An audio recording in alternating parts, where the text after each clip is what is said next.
What damage has Netanyahu done to himself?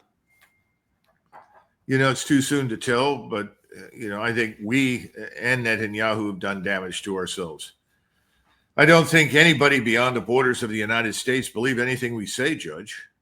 We have broken our word. We have deliberately misled and lied to not just the Iranians, but to others.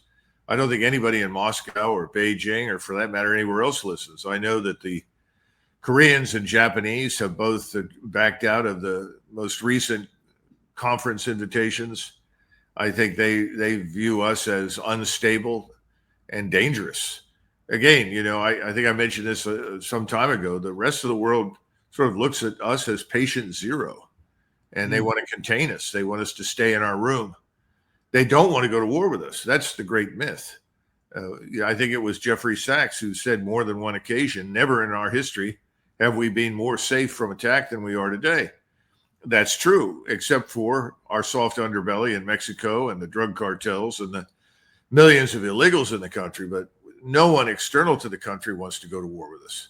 And as I've heard repeatedly from my friends in Korea over and over and over again, the only people that are talking about going to war in Asia are the Americans. Nobody else in Asia is interested in it. Nobody is interested in going to war with China.